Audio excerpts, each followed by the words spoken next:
Hello दोस्तों, कैसे हो आप सब। आज की इस वीडियो में अपन कवर करने वाले हैं जनवरी 26 का एमटीपी सीरीज 2 एएफएम का। इसमें अपन डिस्क्रिप्टिव पोर्शन ही कवर करेंगे। एमसीक्यू वाला पोर्शन ऑलरेडी कवर कर चुके हैं, उसकी लिंक मैं आपको डिस्क्रिप्शन में दे दूंगा। इसमें अपन क्वेश्चन नंबर 1 से डायरेक्ट स्टार्ट करते हैं। ठीक है, किसी नॉस्ट्रो अकाउंट के बारे में है। The balance in nostro account with XYZ bank in London was GBP 80,000 and the balance is in overbought was GBP 50,000. During the day, the following transaction have happened, please. ठीक है, तो सबसे पहले अपन एक एक्सचेंज पोजीशन बना लेते हैं। 50,000 का अपन को ओपनिंग फिगर गिवन है और नॉस्ट्रो अकाउंट में अपन को 80,000 का ओपनिंग बैलेंस गिवन है। अपन ने डीडी परचेज किया 25,000 का। ठीक है, एक्सचेंज पोजीशन में परचेज वाले कॉलम में ऐड कर देंगे। अपन ने सोल्ड किया कौन सा, फॉरवर्ड टीटी। फॉरवर्ड टीटी है, अच्छा सॉरी, उसके ऊपर ये है purchase a bill on London 75,000। ठीक है, इसको एक्सचेंज पोजीशन में ऐड कर देंगे। सोल्ड फॉरवर्ड टू टीटी 50,000 का। अपन ने सोल्ड फॉरवर्ड टू टीटी किया ना, तो ये अपने सेल में एक्सचेंज पोजीशन में आ जाएगा। फॉरवर्ड टीटी इसलिए एक्सचेंज पोजीशन में डाल रहे हैं इसको। फॉरवर्ड परचेस कॉन्ट्रैक्ट जो है वो कैंसिल हुआ है 25,000 का। अब कैंसिल हुआ कौन सा कॉन्ट्रैक्ट है, ये परचेस वाला, तो अब सेल में आ जाएगा, तो 25,000 रिवर्स होगा। रिमिटेड बाय टीटी 42,500 का, तो ये अपने क्रेडिट आ जाएगा नॉस्ट्रो अकाउंट में। ड्राफ्ट इन लंडन, जो अपन ने लंडन में कुछ ड्राफ्ट दिया होगा वो कैंसिल हो गया 20,000 का। ठीक है, कोई दिक्कत नहीं है, तो उसको अपने परचेस वाले कॉलम में ऐड कर देंगे। अब एक चीज़ है, ये जो रेमिटेड बाय टीटी है 42,500 का, ये नॉस्ट्रो अकाउंट में तो आएगा क्रेडिट पोर्शन में, साथ ही साथ जो अपना एक्सचेंज पोजीशन है उसमें भी आएगा। ये चीज़ आपको बोलनी नहीं है। ठीक है, मतलब जो चीज़ ज़रूरी नहीं है, मतलब जो एक्सचेंज पोजीशन में आई हो नॉस्ट्रो में आए, लेकिन जो नॉस्ट्रो में आए वो एक्सचेंज पोजीशन में आती है। तो ये चीज़ आप भूलना मत। ठीक है, ये हो गया। आगे कह रहा है, what steps would you take if you are required to maintain a credit balance of GBP 10,000 in the nostro account and keep as overbought position on GBP 32,500 का। ठीक है, तो सबसे पहले नॉस्ट्रो का देखना। नॉस्ट्रो में अभी अपने को बैलेंस कितना आ रहा है, 37,500 का, इन दोनों का डिफरेंस। ठीक है, और अपन को 10,000 करने की बोल रहा है, यानी 10,000 करने की बोल रहा है, यानी 27,500 का अपन को सेल करना पड़ेगा स्पॉट टीटी, ताकि अपना जो इसका बैलेंस है वो कितना 10,000 आ जाएगा, जो क्वेश्चन अपन को बोल रहा है निकालने के लिए। और एक्सचेंज पोजीशन का कितना कह रहा है, 32,500 का कह रहा है। ठीक है, तो यहाँ पे आप बैलेंस देखो तो कितना आ रहा है, 52,500 का। लेकिन एक चीज़ बोलनी नहीं, सबसे पहले आपको नॉस्ट्रो अकाउंट सेटल करना है। नॉस्ट्रो के बाद आपको एक्सचेंज पोजीशन वाले बैलेंस पे आना है। ठीक है, तो उधर अपने 27,500 का टीटी सोल्ड किया था स्पॉट, तो ये पहले तो यहाँ से अपन लेस कर देंगे। 25,000 आ रहा है। अब अपन को कितना मेंटेन करना है, 32,500 का मेंटेन करना है। डिफरेंस कितना है, 7,500 का। तो अपन फॉरवर्ड जो है बाय कर लेंगे टीटी का। ठीक है, कोई दिक्कत, ये सिंपल सिंपल था क्वेश्चन। बी पार्ट से स्टार्ट करता है, क्या कहता है, bank A enters into a repo for 14 days. ठीक है, ये 14 डेज के रेपो में बैंक ए एंटर होता है, किसके साथ, बैंक डी के साथ, इन 10% गवर्नमेंट ऑफ इंडिया बॉन्ड्स के साथ। और अपन को यहाँ पे रेपो रेट कितने गिवन है, 5.65% की 8 करोड़ का ये अपना बॉन्ड है। 10% इंटरेस्ट रेट गिवन है। Assuming that clean price, the price that does not have accrued interest, कितना है, क्लीन प्राइस कितनी गिवन है, 99.42 की। इनिशियल मार्जिन कितना गिवन है, 2% का। And days of accrued interest कितना है, 262 डेज है। You are required to determine, सबसे पहले रेडी प्राइस निकालना है, दूसरा रीपेमेंट एट मैच्योरिटी निकालना है, और यहाँ पे बोला हुआ है कि 360 डेज लेने हैं। ठीक है, तो सबसे पहले अपन रेडी प्राइस निकाल लेते हैं। जो फॉर्मूला क्या रहता है, clean price plus interest accrued. Clean price अपन को डायरेक्ट गिवन 99.42, इंटरेस्ट अक्रूड सबसे पहले फेस वैल्यू इंटू अपना इंटरेस्ट, ये 10% गवर्नमेंट बॉन्ड है तो अपना इंटरेस्ट रेट है, इंटू कितने पीरियड के लिए अपना अक्रूड रहा है इंटरेस्ट, जो कि 262, और 360 डिवाइड बाई 360, क्योंकि इतने डेज लेने को अपन को बोला है। तो अपना रेडी प्राइस कितना आ जाएगा, 106.70। अब अपन को निकालना है मेच्योरिटी पे कितना रिसीव होगा अपन को। ठीक है, इसमें दो पार्ट होंगे। सबसे पहले फर्स्ट लैग कैलकुलेट करना पड़ेगा, उसके बाद सेकंड लैग। फर्स्ट लैग को अपन स्टार्ट प्रोसीड भी बोलते हैं। क्वेश्चन में आपको डायरेक्टली ये भी बोल सकता है कि स्टार्ट प्रोसीड कितना आएगा कैलकुलेट करो, यानी वो फर्स्ट लैग की बात कर रहा है। और फर्स्ट लैग भी डायरेक्टली वो ये नॉमिनल आपको याद रखना पड़ेगा। तो फर्स्ट लैग का फॉर्मूला अपन क्या रहता है, nominal value into dirty price. Dirty price जो अभी अपन ने ऊपर कैलकुलेट की ना, वो है dirty price divide by 100 into 100 minus जो भी इनिशियल मार्जिन है, ये परसेंटेज में है इसलिए डिवाइड बाई 100 कर रहे हैं अपन ने। तो नॉमिनल वैल्यू 8 करोड़ की है, डर्टी प्राइस अपन ने 106.70 निकाला, 106.70 निकाला, डिवाइड बाय 100। इनिशियल मार्जिन यहाँ पे अपन को 2% का गिवन है, ये अपन लेके चल रहे हैं इधर। इसको सॉल्व करने के बाद अपना क्या आंसर आएगा, 8,36,52,800 का। ठीक है, इसके बाद अपना सेकेंड लेग कैलकुलेट करेंगे, जो कि क्वेश्चन आस्क कर रहा है रीपेमेंट एट मैच्योरिटी। अब स्टार्ट प्रोसीड ये रहा फर्स्ट लेग, कितना आया था ये वैल्यू अपन इधर कॉपी कर लेंगे, प्लस फॉर्मूला, अभी अपन फॉर्मूला डिस्कस कर रहे हैं, start proceeds into 1 plus repo rate into number of days divide by 360। ठीक है, यहाँ पे अपन को नंबर ऑफ डेज कौन सी लेनी है कि रेपो की 15 डेज में ये रेपो रेट में कितने बॉन्ड के लिए कितने दिनों के लिए एंटर किया, 14 डेज के लिए। यहाँ पे ये अक्रूड इंटरेस्ट वाला डेट नहीं लेंगे, यहाँ पे 14 भी हो सकता है, 10 भी हो सकता है, 7 भी हो सकता है, जो भी गिवन है वो वाली डेट लेते हैं यहाँ पे number of days. Divide by 360 लेने को बोला तो 360 लेंगे। ये फॉर्मूला में अपन वैल्यू पुट करने के बाद अपना कुछ आ जाएगा 8,38,36,604 का, जो कि है अपना सेकंड लेग यानी रीपेमेंट एंड मैच्योरिटी का। ये भी सिंपली क्वेश्चन था, सिर्फ फॉर्मूला था। ये फर्स्ट लेग और सेकंड लेग का आपको टर्म याद करके जाना है, प्लीज़ मेक श्योर।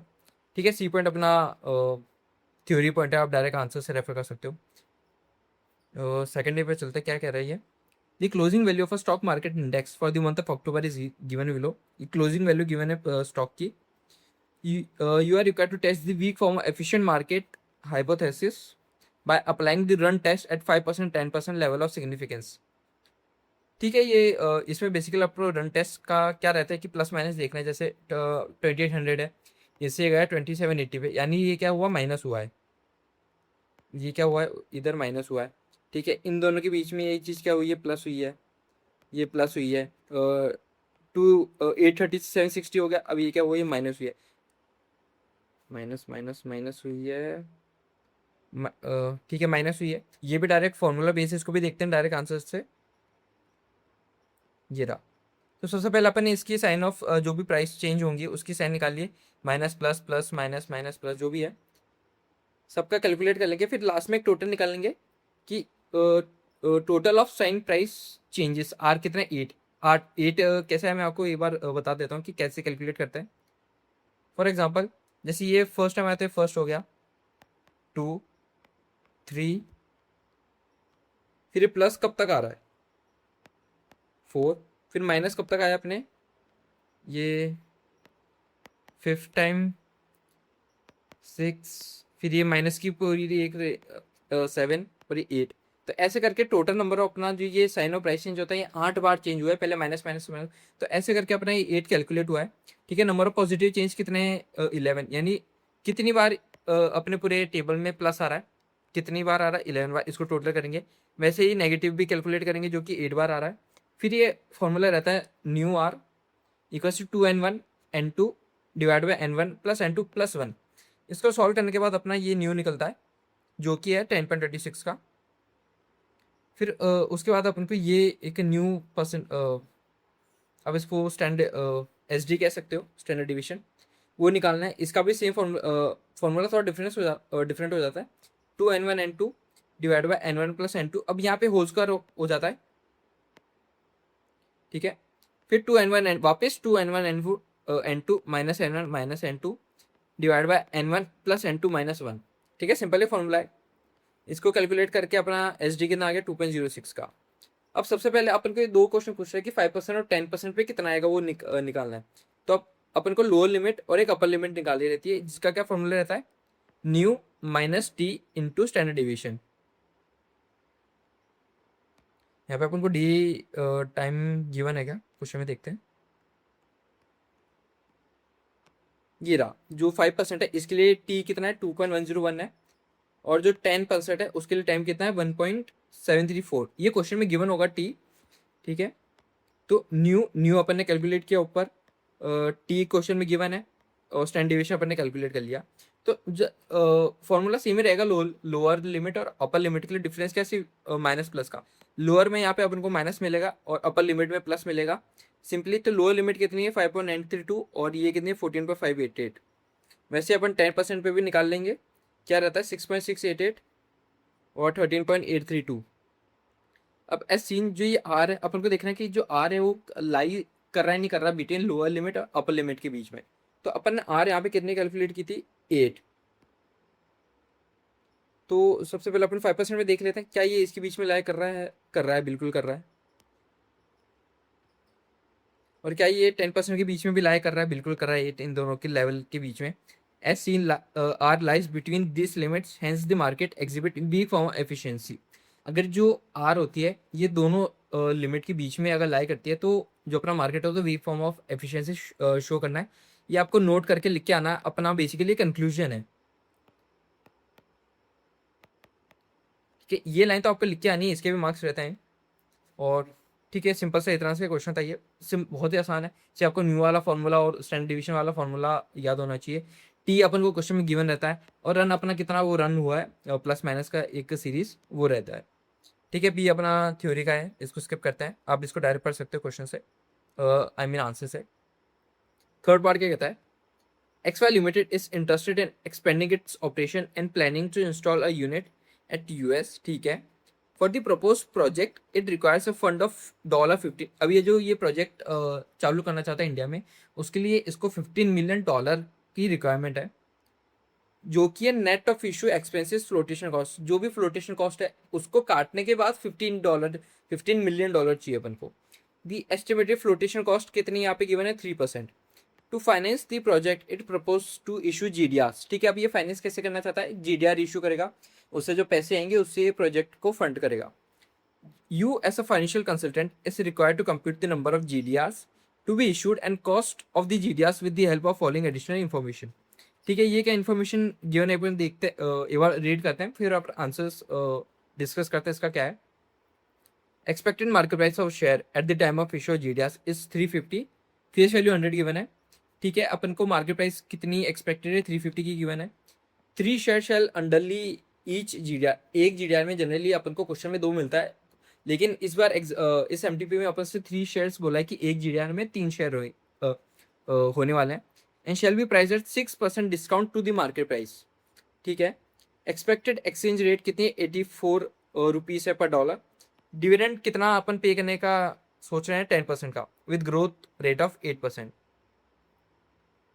ठीक है, डिस्कस करते हैं क्या है, अपन को कितना बोला कि अपन को कितना फंड करना है, और $15 मिलियन अपन को फंड करना है इसमें, जो कि होना चाहिए नेट ऑफ फ्लोटेशन कॉस्ट। तो यहाँ पे अपन जो फ्लोटेशन कॉस्ट था वो कितना आ रहा है, 3% का आ रहा है। तो 15 मिलियन डिवाइड बाई 0.97% करेंगे, यानी नेट अपन को कितना पैसा रेज करना है, 15.464 मिलियन डॉलर अपन को रेज करना है। इशू प्राइस पर GDR अपन को कितने गिवन है, 350। अपन एक GDR में 3 शेयर रहने वाले हैं, और ये अपन इशू करेंगे 6% के डिस्काउंट पे, 100 माइनस 6%, जो कि 94% आएगा। तो इशू प्राइस अपना कितना आ जाएगा, 987 आ जाएगा। अब अपन को ये जो GDR और डॉलर में इशू करेंगे, तो अपन को डॉलर के यहाँ पे एक्सचेंज रेट कितने गिवन है, $1 इक्वल्स टू 84 रुपीज़। तो डिवाइड बाई 84 करेंगे इसको, जो कि अपना आ जाएगा, इशू प्राइस आ जाएगा ये $11.75 का अपने को इशू प्राइस आ जाएगा। अब डिविडेंड पर GDR कितना है, 10, मतलब अपन 10% देंगे GDR का, यानी 100 का 10% 10 होता है। एक GDR में 3 शेयर है, तो टोटल अपन 30 जो है डिविडेंड देंगे। तो इस नेट प्रोसीड पर GDR कितना आएगा, यानी अपन जब 987, एक GDR का टोटल कितना 987 है, 987 में से 0.97 है, इतना ही अपन फंड करेंगे, क्योंकि 3% तो फ्लोटेशन कॉस्ट जाने वाला है, इसलिए यहाँ पे 0.97 अपना लिया हुआ है। अब अपने क्या कैलकुलेट किया था कि ग्रॉस इशू कितना करना है, 15.464 मिलियन डिवाइड बाई 11.75 मिलियन, जितना एक GDR का अपना क्या प्राइस आया है, यानी टोटल अपन को 13,16,085 अपन को GDRs इशू करने हैं। Number of GDR, cost of GDRs कितनी आ जाएगी, 30 रुपये जो है अपना डिविडेंड हो गया। ठीक है, और अपने यहाँ पे प्राइस कितनी आ गई, 957.39, जो कि कहाँ से आई है, ये रहा 987 इंटू 0.97 कितना आएगा, 957, अरे ये लगा 0.39। ठीक है, प्लस 0.08 की ग्रोथ रेट अपन को गिवन है, तो कॉस्ट ऑफ GDRs कितना आ गया, 11.13% का। ठीक है, सिंपल क्वेश्चन था। इसका बी पार्ट क्या कहते हैं, देखते हैं। ABC has been maintaining a growth rate of 10% in dividend. Dividend में ग्रोथ रेट कितनी गिवन है, G गिवन है अपन को 10% का। ठीक है। The company has paid dividend at the rate 3 rupees per share से डिविडेंड पे करती है। Rate of return on market portfolio कितना गिवन है, 12% का गिवन है। और risk free rate of return in the market has been observe eight 8% का अपन को गिवन है। ठीक है। तो जो मार्केट पोर्टफोलियो है उसका रेट ऑफ रिटर्न कितना है मार्केट का, 12% है, और रिस्क फ्री कितना है, 8% है। बीटा अपन को 1.5 गिवन है। अपन को क्या निकालना है, calculate expected rate of the return of company shares as per CAPM model and equilibrium price per share by dividend growth model. ठीक है। पहले CAPM से निकाल लेते हैं अपना एक्सपेक्टेड रेट ऑफ रिटर्न। क्या फॉर्मूला रहता है, risk free plus beta into market का return minus market risk free return. ठीक है। तो 8% प्लस 1.5 इंटू 12% माइनस 8%, जो कि अपना आता है 14% अपना CAPM से एक्सपेक्टेड रेट ऑफ रिटर्न आ जाता है। अब applying dividend growth model for calculation as per equilibrium price निकालनी है। तो अपना फॉर्मूला क्या रहता है, D1 D0 प्लस अपन GB इसको लिख सकते हैं plus G divide by PO। तो PO तो अपन को निकालना ही है, और एक्सपेक्टेड रिटर्न अपन ने अभी जस्ट CAPM से कैलकुलेट किया जो कि है 14%। अपना ग्रोथ कितना था 10% का, और डिविडेंड कितना है 3 इंटू ग्रोथ, ये जो है ग्रोथ डिवाइड बाय PO जो कि अपन को कैलकुलेट करना है, प्लस 0.10 जो कि ग्रोथ है अपनी। तो PO की अपनी वैल्यू कितनी आ जाती है, इक्विलिब्रियम प्राइस 82.50 रुपीज़ की। तो पर शेयर इक्विलिब्रियम प्राइस कितना आ गया, 82.50 रुपीज़ से आ चुका है। सिंपल क्वेश्चन है गाइस। अब इसका C पार्ट जो दोनों है ये थ्योरी बेस्ड, आप डायरेक्ट आंसर से रेफर कर सकते हो इसको। फोर्थ क्वेश्चन से स्टार्ट करते हैं। क्या कहता है, cyber company is considering 2 mutually exclusive projects, investment outlay of both the projects कितना गिवन है, 5 लाख गिवन है। यानी दोनों अपन दो प्रोजेक्ट सिलेक्ट करने की सोच रही है, दोनों प्रोजेक्ट का कॉस्ट कितना 5 लाख गिवन है, और इसकी एक्सपेक्टेड यूजफुल लाइफ कितनी गिवन है, 5 ईयर्स की गिवन है। Under 3 possible situation there annual cash flow and probabilities given है। ठीक है। ये गुड नॉर्मल वर्स की अपन को प्रोबेबिलिटी गिवन है, और प्रोजेक्ट ए और प्रोजेक्ट बी का आने वाले 5 सालों का अपन को कैश फ्लो गिवन है। कॉस्ट ऑफ कैपिटल भी अपन को 7% गिवन है। Which project should be accepted, कौन सा प्रोजेक्ट एक्सेप्ट करना चाहिए, ऑब्वियसली जिसकी NPV ज़्यादा होगी वो वाला प्रोजेक्ट अपन सिलेक्ट करेंगे इस केस में। लेकिन एक ट्विस्ट है वो अपन देखते हैं आंसर में। सबसे पहले प्रोजेक्ट ए का अपन NPV निकालते हैं, प्रोजेक्ट ए का। तो इसका एक्सपेक्टेड नेट कैश फ्लो अपन निकाल लेंगे एक एवरेज, जो कि कितना आएगा 0.3 इंटू 6 लाख करेंगे, जो कि गुड का था, फिर नॉर्मल का, फिर वर्स का। तो ऐसे करके अपना एक्सपेक्टेड कैश फ्लो कितना आ जाएगा, 4 लाख आ जाएगा इसका। और फिर प्रेजेंट वैल्यू जब अपन इस 4 लाख, अभी के 4 लाख अपन को आने वाले 5 सालों में मिलेगा, तो अपन इसका डिस्काउंटेड एग्रीगेट फैक्टर निकाल लेंगे 5 साल का 7% के हिसाब से, जो कि आएगा 4.1। तो अपना present value of expected future cash flow कितना आ रहा है, 16,40,000 का। इसकी कॉस्ट कितनी है, 5 लाख। तो अपना नेट NPV कितना आ जाएगा, 11,40,000 का। सेम इसी तरीके से अपन प्रोजेक्ट डी का भी निकाल लेंगे। एक्सपेक्टेड कैश फ्लो कितना आ जाएगा, 4 लाख, इसका भी 4 लाख आ रहा है। डिस्काउंटेड एग्रीगेट फैक्टर कितना आ रहा है, 4.1 आ रहा है, 16,40,000। इसका भी NPV 11,40,000 आ रहा है। तो अगर अपन देखें तो दोनों ही केसेस में अपन जो NPV है वो सेम आ रहा है। तो अब ऐसे केस में अपन क्या करेंगे, सिंपल है, जब भी अगर NPV दोनों प्रोजेक्ट का सेम आता है तो अपन देखते हैं कि कौन सा बिजनेस जो है वो लेस रिस्की है। और ये रिस्की अपन कैसे देख सकते हैं, स्टैंडर्ड डिवीजन के थ्रू। तो अपन ने प्रोजेक्ट ए का स्टैंडर्ड डिवीजन निकाला जो कि आ रहा है 1,54,919। और जब अपने प्रोजेक्ट बी का स्टैंडर्ड डिवीजन निकाला जो कि आ रहा है 77,459, तो इसमें साफ पता चला है कि जो प्रोजेक्ट बी है इसका स्टैंडर्ड डिवीजन कम है, तो ये लेस रिस्की हुआ। तो अपन प्रोजेक्ट बी सिलेक्ट करेंगे क्योंकि NPV दोनों का ही सेम है। यहाँ पे आपको लास्ट में एक रिकमेंडेशन मतलब नोट डालना है अपने वर्किंग में, क्या कि NPV of both the project being the same, the project should be decided on the basis of standard deviation and hence project B should be accepted. Having lower standard deviation means less risky. ठीक है। तो project B अपन select करें इस case में। B देख लेते क्या है। बी म्यूचुअल फंड का क्वेश्चन है। क्या कहता है कि इन्वेस्टर ने परचेज किया 300 यूनिट्स एक म्यूचुअल फंड की, कौन कितने रेट पे, 12.25 पर यूनिट के रेट पे इसने परचेज किया है ऑन 31 दिसंबर 2019 को। अब 31 दिसंबर 2020 को ये रिसीव करता है 1.25 as dividend and ₹1 as capital gain distribution. Per unit की वैल्यू गिवन है डिविडेंड की और कैपिटल डिस्ट्रीब्यूशन की।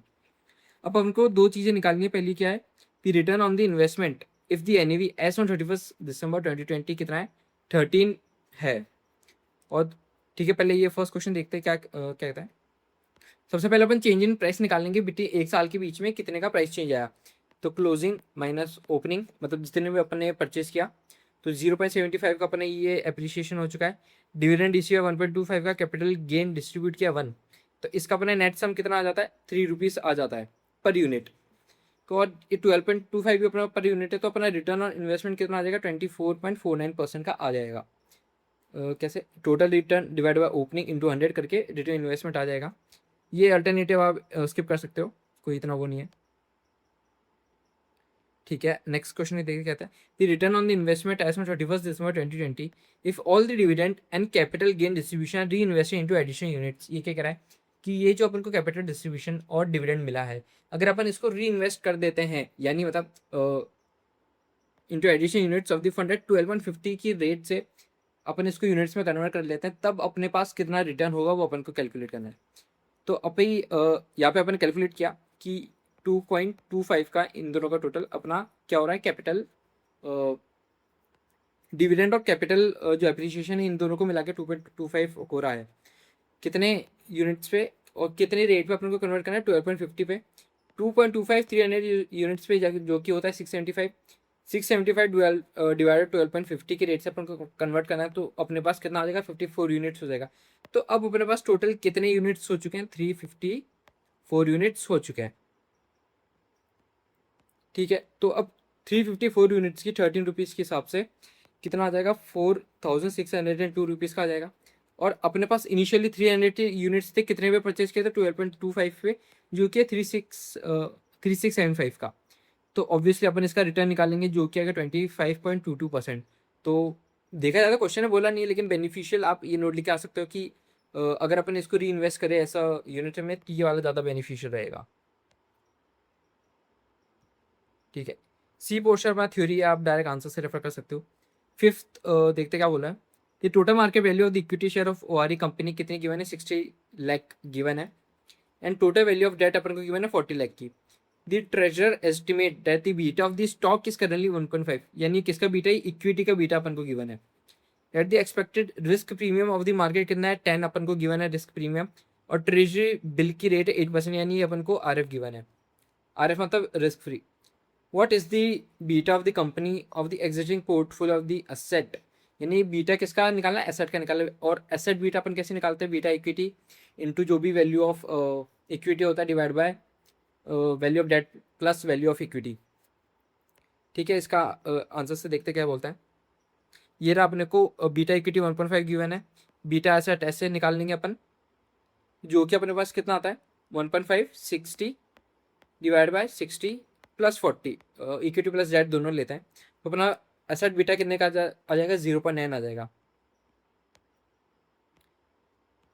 ठीक है, अब estimate the discount rate of the expansion of the company present business if only equity is use to finance the expansion. अगर अपन सिर्फ इक्विटी यूज करते हैं तो बेसिकली इसमें अपन को कहना है रिटर्न निकालना है, क्या कितना सॉरी रिटर्न क्या कितना rate of return, discounted rate of return अपने को होगा अगर अपन बिजनेस को इक्विटी अपन यूज़ करते हैं एक्सपेंशन के लिए बिजनेस में। ठीक है, तो बेसिकली इसमें अपन इसको CAPM मेथड से निकाल सकते हैं, क्योंकि अपने पास रिस्क फ्री रेट गिवन है, बीटा एसेट का बीटा अपन कैलकुलेट कर ही लिया है, और रिस्क प्रीमियम भी अपन को गिवन है, जो कि ठीक है। तो 8% अपना रिस्क फ्री हो गया, 0.9 अपना बीटा अपन ने ऊपर कैलकुलेट किया, 10% का अपना मार्केट रिस्क प्रीमियम गिवन है अपन को, तो 70% अपना क्या आ रहा है, डिस्काउंटेड रेट आ रहा है, जो कि या कॉस्ट ऑफ कैपिटल बोल लो। ठीक है, तो discounted rate for expansion of the company present potential also भी 17% ही है अपना। ठीक है, सिंपल क्वेश्चन था, डायरेक्ट था। बी पोर्शन क्या कहता है, XY limited is planning to expand its operation in view of growing demand for its product. ठीक है, for this purpose it is considering to borrow an amount of 100 crore for a period of 3 months in the coming 6 months time from now. अब XY limited क्या करना है, ये अपने जो project है उसको एक्सपेंड करने की सोच रहा है, और ये कितना अमाउंट बोरो करना चाहता है इस प्रोजेक्ट में इन्वेस्ट करने के लिए, 100 करोड़ का, फॉर अ पीरियड ऑफ 3 महीने के लिए, मतलब 6 महीने बाद ही 3 महीने के लिए 100 करोड़ बोरो करना चाहता है basically. The current rate of the interest is 8% per annum, but due to inflation it may go up in 6 months time. ठीक है, अभी तो 8% चल रहा है, और ये आने वाले 6 महीनों में क्या होता है, ये बढ़ जाए। तो the company wants to hedge itself against the likely increase in interest rate. ठीक है, the company's banker quoted an FRA at 8.20% per annum पे कोट किया FRA का, FRA 69 का, you are required to calculate the due to FRA, ठीक है, the actual interest rate of the banker. ये दोनों क्वेश्चन आप ध्यान से पढ़ना, क्या करें मतलब इसका फर्स्ट और सेकंड पार्ट क्या करें, banker pays to XY limited an amount of 9,78,952 and the actual interest rate क्या रहेगा, मतलब ये अपन को FRA रेट निकालना है कि जब बैंकर्स पे कर रहा है XYZ लिमिटेड को कितना इतना, और जो actual interest rate if XYZ limited will pay to banker, इसमें चेंज हो चुका है, और सम ऑफ 980,872, तो इसमें जो अपना ये इसको अपन नेगेटिव में ले लेंगे। आंसर से देखते क्या कहता है। ये सबसे पहला कंडीशन क्या है कि बैंकर किसको पे कर रहा है, XYZ लिमिटेड को पे कर रहा है। तो अपने पास सेटलमेंट अमाउंट कितना आ रहा था, 9,78,000 का। तो इसका फॉर्मूला क्या रहता है, सबसे पहले 100 करोड़ अपना जो भी फेस वैल्यू बोरिंग अमाउंट रहता है वो रहता है, डिस्काउंटेड रेट अपन को निकालनी है, माइनस 8.2% का अपन को बैंक FRA दे रहा है। अब ये क्या कौन सा पर एनम का, अपन को इसे 3 महीने का रेट निकालना है, तो इसलिए यहाँ पे इंटू में 3/12 कर रहे हैं। सेम नीचे फॉर्मूले में वैल्यूज पुट करके जब अपन सॉल्व करेंगे तो अपना रेट और रिटर्न FRA कितना आ रहा है इस केस में 8.6% का सेटलमेंट रेट पे। अब यहाँ पे क्या XYZ लिमिटेड पे करा बैंकर को, तो सिंपली अपन को यहाँ पे नेगेटिव फिगर लेना है। जब अपन इसको सॉल्व करेंगे तो अपना रिकॉर्ड रेट ऑफ रिटर्न कितना आ जाएगा 7.8%। सिंपल था गाइस। सिर्फ इसमें अपन को सेटलमेंट अमाउंट का फॉर्मूला पता होना चाहिए वैल्यू पुट करते ही, और ये नेगेटिव का ध्यान रखना कि कौन सी वैल्यू गिवन है, ये थोड़ी इंपॉर्टेंट चीज़ हो जाती है। अगर आप नेगेटिव और पॉजिटिव कंफ्यूज हो जाओगे या ये चीज़ नहीं लिख के आओगे तो ऑब्वियसली आपका आंसर गलत आएगा। ठीक है, 6 पॉइंट देखते क्या कहता है। Consider a portfolio consisting of 2 crore investment in share XYZ and 2 crore investment in share ABC। ठीक है, the daily standard division of both the shares is 1% and the coefficient of को रिलेशन बिटवीन देम इज 0.3। ये अपन को कुछ value given है, दो अलग अलग, एक XYZ के पोर्टफोलियो की रिगार्डिंग, XYZ कंपनी के रिगार्डिंग, और एक ABC के regarding. You are required to determine 10-day 99% value at risk for the portfolio if 1% of a normal distribution lies between 2.33 standard deviation below the same, यानी अपन को Z score given है basically. तो इसमें अपन को वैल्यू एट रिस्क निकालना है, जो कि कैसे निकालेंगे, स्टैंडर्ड डिविएशन, इन दोनों का अपन स्टैंडर्ड डिविएशन निकाल लेंगे। दोनों ही इक्वल है कंसिडरिंग, तो ये 50-50% हो जाएगा दोनों का, इन दोनों के वेट्स XYZ और ABC का। तो अपन स्टैंडर्ड डिविएशन निकाल लेंगे, रूट टी आएगा, रूट अपने 10 डे का गिवन है तो टी अपना 10 आ जाएगा, इंटू Z स्कोर 2.33। तो इसको सॉल्व करने के बाद आपका वैल्यू एट रिस्क आ जाएगा, एक बार देख लेते हैं। ठीक है, तो ये अपन ने स्टैंडर्ड डिविएशन कैलकुलेट कर लिया, जो कि आ रहा है 3.22 lakh, standard deviation 3.22, Z score अपना 2.33 और रूट 10। तो यहाँ पे इसको सॉल्व करने के बाद ये रहा रूट 10 Z स्कोर और 3.22 स्टैंडर्ड डिविएशन। इसको सॉल्व करने के बाद अपनी वैल्यू क्या आ जाएगी, 23,72,000 वाली।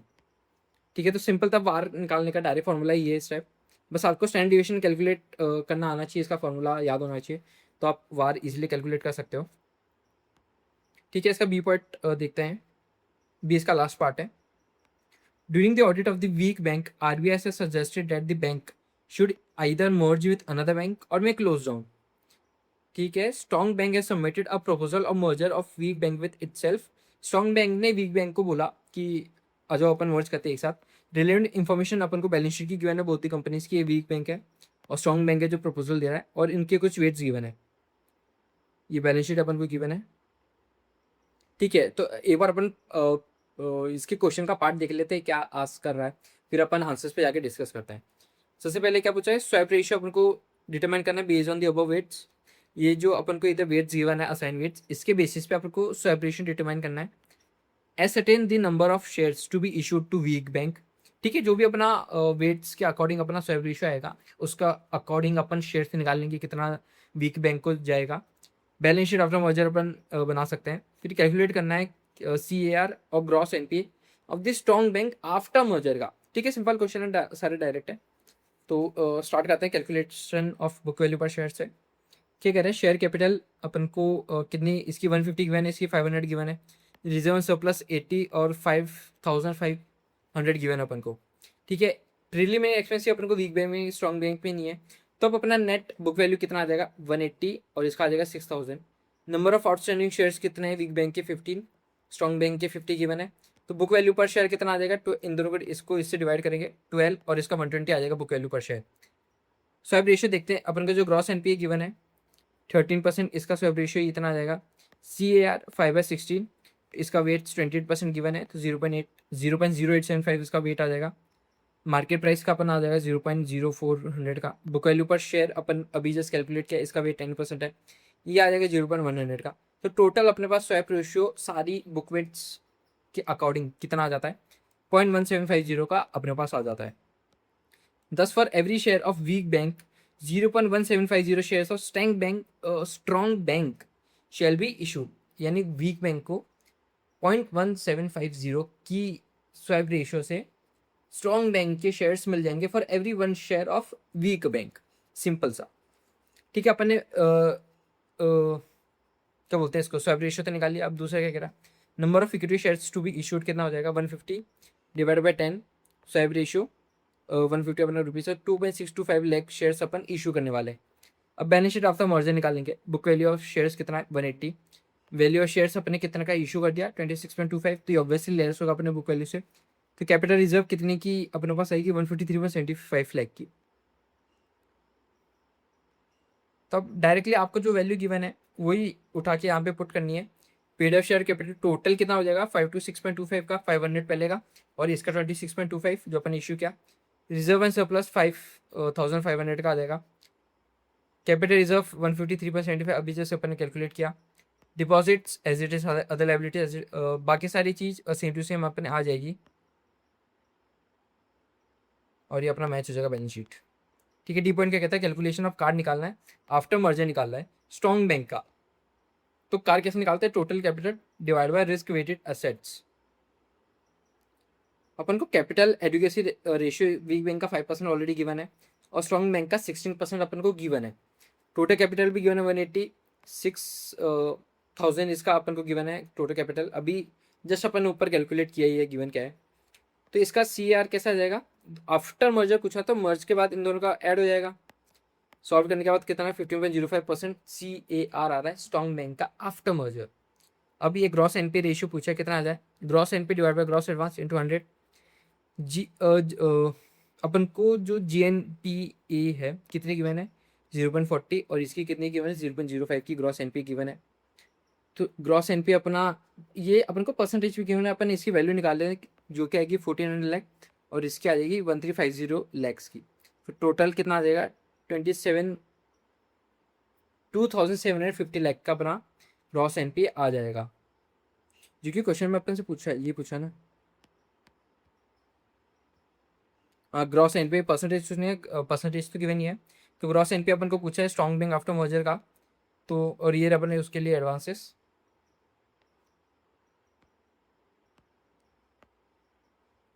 तो यहाँ पे ख़त्म होता है अपना AFM का MTP सीरीज 2 जनवरी 26 का।